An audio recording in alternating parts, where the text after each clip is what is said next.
Welcome back in. It is Third and Manageable. This is episode 3. I'm your old pal Walker. Thank you for joining me, and thank you if you watched or listened to episode 1 and 2, or if this is your first time taking a look at this, I appreciate that just as much, if not more.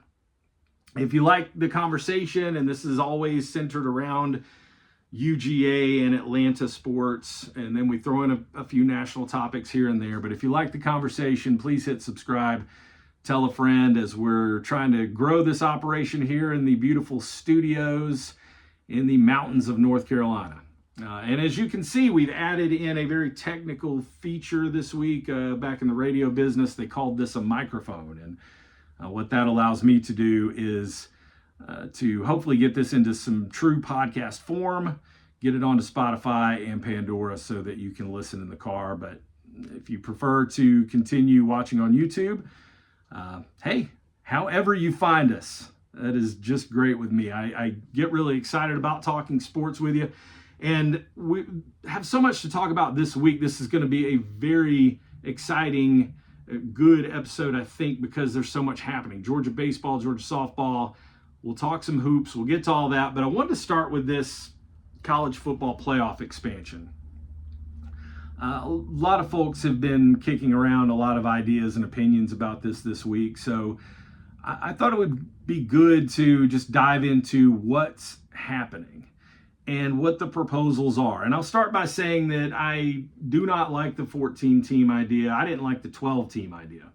You know, we all kind of played along last year and we said, you know what, there's some perks to this. You're going to get some playoff games on campus, some really exciting matchups. And it just turned out that the matchups were not that exciting in the first round. And then you had a real problem in the second round where all the teams that received byes ended up losing in the second round.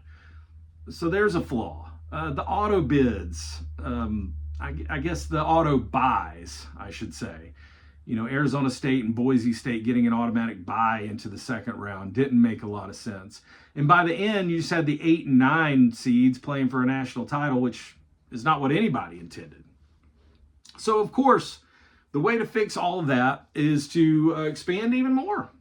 Let's put more teams in, because we could see with our eyeballs that Indiana and SMU didn't need to be there last year. So why not put in a couple more teams that don't need to be there?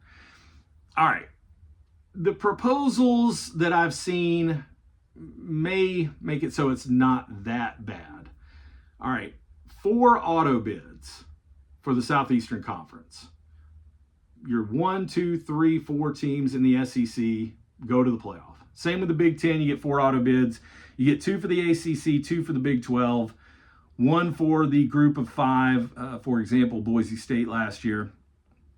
And I can only assume the other spot just goes to Notre Dame automatically. So that to me is okay. The auto bids I think are fine, because most seasons you're going to have 4 teams from the SEC worthy of going to the playoff anyway. In a 14-team field, you probably have 5 or 6 that are worthy of going. Most years you should have 4 teams in the Big Ten that are worthy of going. Although Indiana was kind of a stretch last year, but I don't know. I think there's enough quality programs in the Big Ten where you should have 4 every year. The ACC can have 2, the Big 12, I don't know if they need to. I don't know if they really needed 1 last year, although Arizona State did end up giving Texas a scare there in the Peach Bowl. But that's all fine. I'm good with that. I like that the group of 5 is included. Also proposed is this idea that the SEC is now going to play 9-game conference schedule instead of 8. I like that, because I think that has potential to balance the schedule out a little bit. Last year, when you only play 8 teams and there's 16 teams in the conference, last year you saw that all schedules are not created equally, and Texas played a weaker SEC schedule than Georgia did, and weaker than a lot of teams' schedule turned out to be.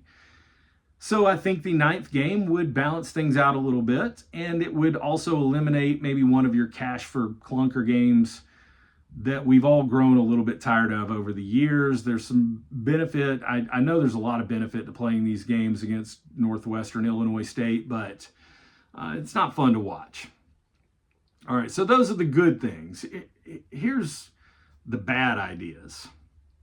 Number one bad idea, these play-in games. And what that means, as far as I understand it, is instead of playing the SEC championship game first weekend in December like we have, we're going to have play-in games for the Southeastern Conference and the Big Ten. So, for example, in the SEC, number 3 would play number 6. Number 4 would play number 5. And the winners would then advance on to the college football playoff. And in that proposal, 1 and 2 are fine. You're automatically in. I don't know if 1 and 2 necessarily even need to play each other at that point. What good does it serve?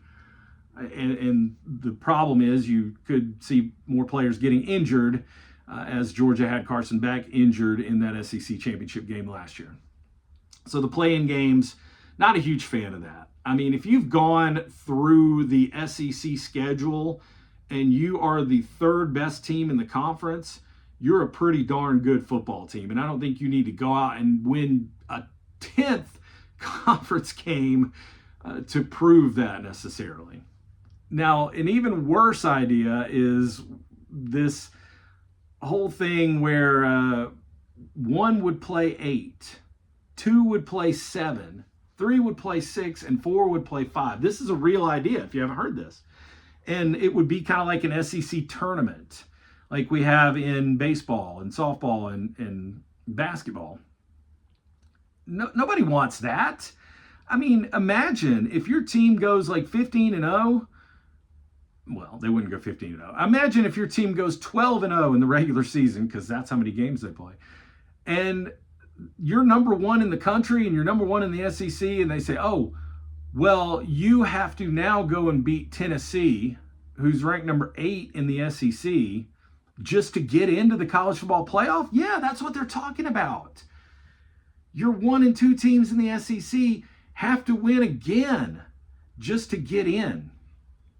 I think might be the worst idea I've heard yet. And we've heard a lot of bad ideas over the years. And when they talked about this on the Feinbaum show the other day, it was this idea of like, well, you know what? If you're number 1 in the SEC, you shouldn't have a problem beating the number 8 team to win your way in. And if you don't win that game, well, nobody's going to cry any tears for you. Absolutely ridiculous.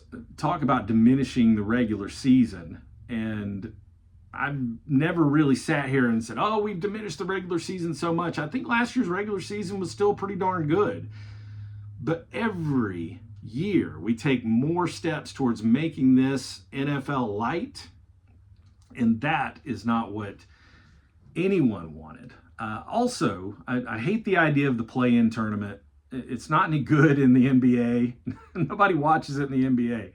I mean, of course, people are going to watch college football games regardless. We know that, especially fans of Southeastern Conference schools. We're going to watch it, but it just doesn't have that same enthusiasm. And eventually, maybe people might not watch it if it continues to lose the validity, the big game marquee matchups that we've come to expect over the years. The other thing I hate is the Big Ten SEC challenge, where not only are you going to play 9 SEC games every year, but now they want you to be forced to play at least 1 game in your regular season against the Big Ten. And as much as I would love to see Georgia play Washington or Oregon or Southern Cal, and I would like to go and visit those places, I hope those would continue to be home and home kind of situations. What about the other conferences? I want Georgia to play Clemson. I want Georgia to continue to play Georgia Tech. I would love to see Georgia go out and play some of the teams in the Big 12. Georgia has a home and home schedule with Florida State in a couple of years. And if you play 9 SEC games and then you have to play a game against a Big 10 school, and then, especially if you continue to play Tech, there's just no room for anything else. If you want to play Colorado or BYU, Florida State, maybe you see them in the playoff. Well, it's just not the same. It's just not the same. Here's what we honestly should do. All right, I would get rid of the SEC Big Ten Challenge idea immediately. I would throw that out. I would get rid of the auto bids, honestly. And I know I said I'm fine with it, but let's just not have them. I would get rid of the automatic first round buys for conference champions. You know what I would want to do, and this is going to sound crazy, is just take the top 16 teams. We're going to 16 eventually anyway, so let's just go ahead and go there. Take the top 16 teams at the end of the season. Get rid of the conference championship games too. Nobody needs them anymore. I love the SEC championship game. Brandon Adams said on his podcast this week that it's his favorite sporting event of the year, and it always was mine too. But you have to admit that Georgia-Texas game last year, it's just like some of the other stuff we've been talking about for the past 10 minutes. It didn't have that kind of luster. It didn't have that kind of aura. And that's a damn shame. So if it's not going to have that, then get rid of it. Go play your 12 games, and at the end of the season, take your poll or your committee or whatever, rank the teams 1 through 16. Let's have a clean bracket, no buys, 1 versus 16, 2 versus 15, and go from there. And then let that be your playoff. And what people are going to complain about then is, oh, well, the number 17 team got screwed. They didn't really have the same chance as everybody else. Look, we go through this every year with March Madness. Every year when Selection Sunday comes around and the brackets are rolled out, there is that team that feels like they should have been in. We got screwed. We had a better resume than so-and-so. Fine. But we still get a great product with the NCAA basketball tournament. And after a few days, those teams that maybe should have gotten in, maybe they had a legitimate beef, they're not really discussed and thought about anymore. And the same for college football. Let's say your number 17 team really felt deserving. Well, what if that happened to your team, Walker? What if UGA was left out? It's fine. It happened a couple of years ago. We're all adults here. We can handle it. Georgia was number 1 most of the season. Lost the SEC championship game to Alabama, a close, hard-fought game that came down to the end. And instead of being dropped to number 2 or number 3, we were dropped all the way to number 6 and did not make the college football playoff. And Georgia fans handled that with dignity and class, and we did not threaten to burn down the ESPN studios, and nobody went after Kirk Herbstreit's family on Twitter like these Florida State fans did. Okay, it's fine. You're number 17, number 18, you don't get in. Well, maybe you shouldn't have lost 3 or 4 games, and maybe you can see what you can do to improve your program so that you get better next year. That's it. That's what I want. Well, what I want is to go back to 8. Instead of expanding, let's contract the playoff, but that's not going to happen. So instead, what I want is 16 teams and just rank the teams. The Big 12 and the ACC are probably going away soon anyway. I mean, they're all going to get swallowed up by the 2 super conferences. That's what we've been headed towards for a long time, and I think that is what we're going to end up with. So we'll leave it there for now. I hope Georgia is a part of the college football playoff this coming season. I was going to talk a little bit about Mike Bobo because that's been a big topic of conversation as well, but probably enough has been said about Coach Bobo. And as I said about Mike White a couple of weeks ago when I was kind of defending Mike White, the Georgia basketball coach, keeping his job, I said, look, he's a smart guy. He knows what he needs to do to improve this program and get things moving in the right direction. And Coach Smart does as well. And if he feels like Mike Bobo is still the guy to be the offensive coordinator, I'm good with that. And Mike has proven over the years that he's a good play caller. Georgia had a lot of problems last year with attrition, with injury, and the offensive line and the wide receivers, they didn't play up to par. So I know that is being addressed. It already has been addressed through the transfer portal. And I expect big things from the Georgia offense this year with Carson Beck leaving And whoever takes the role as the starting quarterback, I just think that this year Georgia's going to have a really good bounce back season offensively. And if they don't, well, then we'll have that conversation about Coach Bobo. But I will leave that for other people for now and get into this Georgia baseball team that is playing so well. A 4-game sweep over Illinois Chicago over at Foley Field, the renovated Foley Field, which looks magnificent. I can't wait to get over there and see it in person. Watching the games on TV this weekend, you could just see how much of a difference the upgrades have made. And I guess Georgia's record now is 8-1. Sorry if I'm wrong about that. With a game against Georgia State coming up, a midweek game, and then a weekend series against Florida Gulf Coast. And do you realize that there are only a couple more of these weekend non-conference series coming up? I don't want to call them tune-up series, but that's kind of what they are as you get ready for SEC play. And Georgia's first opponent out of the chute in the Southeastern Conference is Kentucky, who was in the College World Series last year. So it's not going to be easy. You're going to be facing great pitching each and every night, each and every day when you play in the Southeastern Conference. So I'm just trying to enjoy these non-conference series for what they are. I mean, we all assume Georgia would win 4 games over the weekend, but it's not college football. It's not college basketball. You don't know that for sure until you get out of the field, because any team, I'm telling you, can beat any other team in a baseball game. And Georgia got behind in one of those games, 4-0 to Illinois Chicago, but was able to battle back. I mean, the bats really right now with what Slate is doing. Ryan Black had a great series. Of course, Robbie Burnett, I think I said last week, he's my new favorite player. He didn't do anything to dissuade me this past weekend because he had a big series, hit a few home runs, and is out there hustling and stealing bases, and I really like what I'm seeing. Trey's going to hit eventually. Trey Phelps is a great hitter. The bullpen really has been fantastic so far this year, as good as you could have imagined before the season started. The starting pitching right now, still battling some injuries and other things, but starting pitching has been pretty good up to this point. So the Georgia baseball team right now is ranked anywhere between number 6 and number 10 to start the week, depending on which set of rankings you're looking at.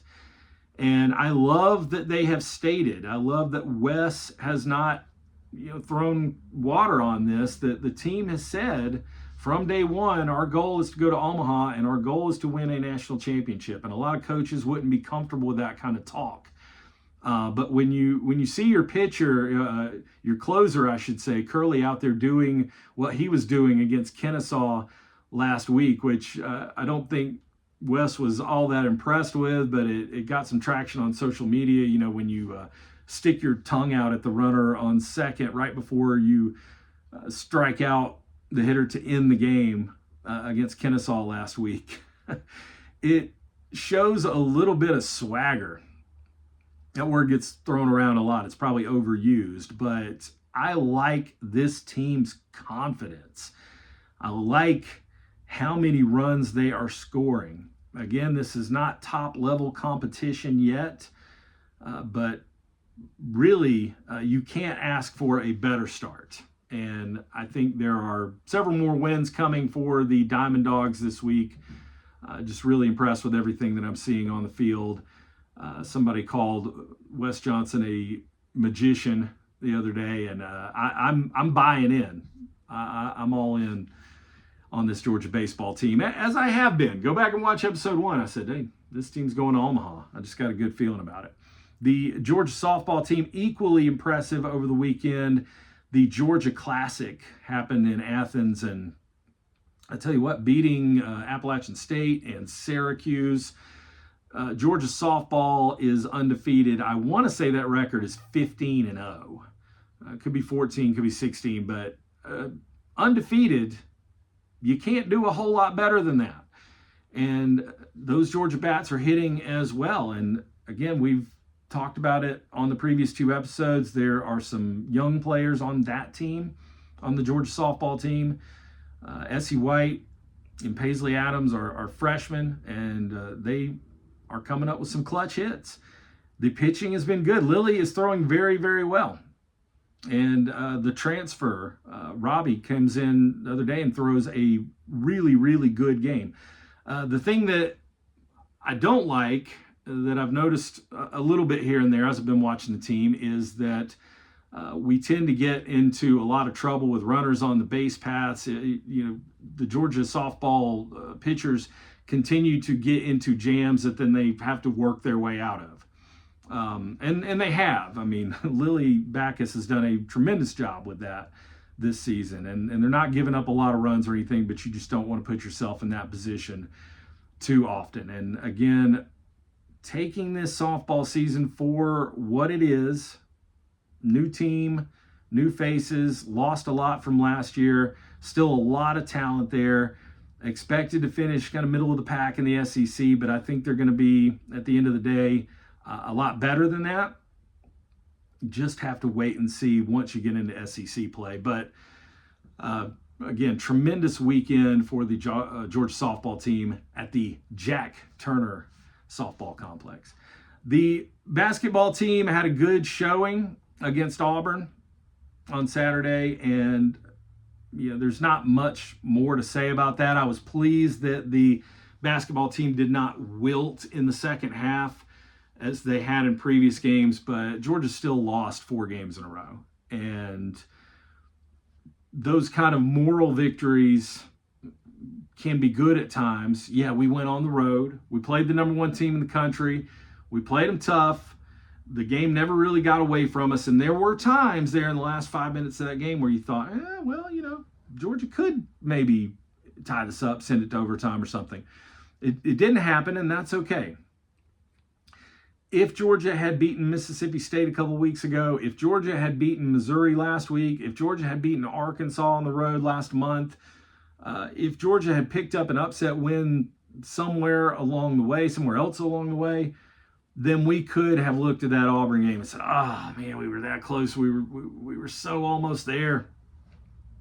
But I just don't have any time for those kind of moral victories right now, because you need actual victories. The magic number, as we said last week, is 3, and it has been 3 for a long time. You still need 3 wins, if that would even do it, to get into the NCAA tournament, and you have 4 games left.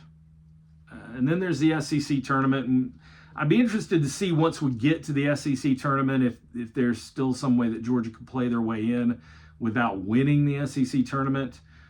But I would love it if we could just see the Dogs win a game right now. And Georgia plays Florida this week at home. I know that's going to be a great crowd. I know it's going to be sold out again. Stegman, the Georgia students and fans have been so supportive this year, and a win over Florida would be huge. I mean, not just for your resume, but just to rebuild some confidence in this team from the fan base. Florida is ranked, 2 or 3 in the country, and they are extremely good. They ran Georgia out of the gym when we played them in Gainesville. So a win against Florida at home, which some people would say Florida is the biggest rival. Some people still say Tech. A lot of people say Florida is your biggest rival. If you could beat your biggest rival at home, not only are you going to obviously get a quad 1 win, but I think you would bring back some interest headed into March. Because a win over Florida, you couple that with maybe a win on the road at South Carolina, and then maybe you tack on a win over Vanderbilt in that last game of the season at home. Okay, there's your 3, right?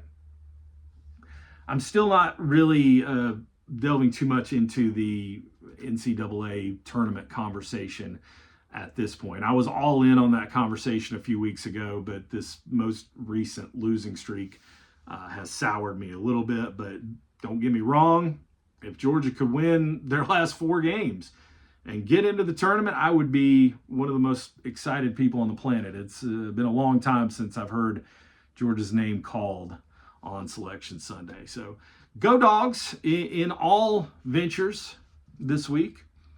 The Atlanta Braves started spring training, promptly lost 2 games, and I started getting texts from people that the sky is falling. Obviously, those were a little tongue-in-cheek, and really what matters is that you saw Chris Sale pitch, and for what little he did pitch the other day, looked really good. A lot of new faces playing in these games, and spring training baseball is fantastic in that it's just fun. Just enjoy it. Don't worry about the outcomes. It really, honestly, won't matter when the Braves suited up for real in San Diego in about a month.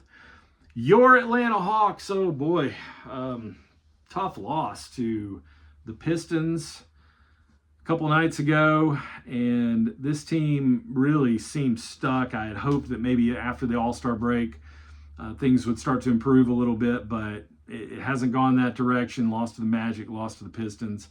And at the time of recording this, the Atlanta Hawks are 26-31. It's not good. The Hawks are not a top 6 seed this year in the East.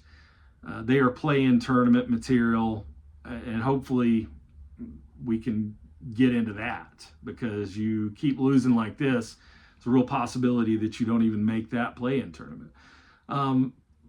But what people continue to tell me, what people that follow this team continue to tell me, is that the Hawks are building on a young nucleus. Risa Shea is starting to play really well, your number 1 draft pick. Jalen obviously is injured and out for the season, but we saw what he could do before the injury. Okongwu, of course, Trey. And what people are telling me is, hey, they got rid of DeAndre Hunter because he didn't fit into the long-term plan. And so if the Hawks end up the 9 or 10 seed again in the East this year, not to worry, so I'm being told, because they want to draft high again and they want to continue to build a young nucleus of stars. And I'm good with that. We'll see how it plays out. I mean, this franchise has never really been able to get the developmental and the rebuild portion of this right. They've never been able to do it well. But I'm as optimistic as the next guy that maybe next season the Hawks really could play their way into being something. It's like if you watch the show Silo and they say, we're not sure when we're going to be able to go outside. We're not sure when that day is. But all we know is that day is not today. And for the Hawks, we don't know when they're going to be really good. We don't know when they're going to be contenders again. But we know that day is not today. Probably leave it there for this week, running up on the clock. As Jeff Dantzler would say on the home team, we are desperately out of time. I do really appreciate you being here. Third and Manageable is a Sea&Sky production. Go ahead and subscribe to that YouTube channel, as we're going to be working on some other things in the very near future, and I really believe there are big things to come. I'm Walker, again, broadcasting live from the Palatial Studios in Western North Carolina. Have yourself a great week. I'll talk to you soon, and go Dogs.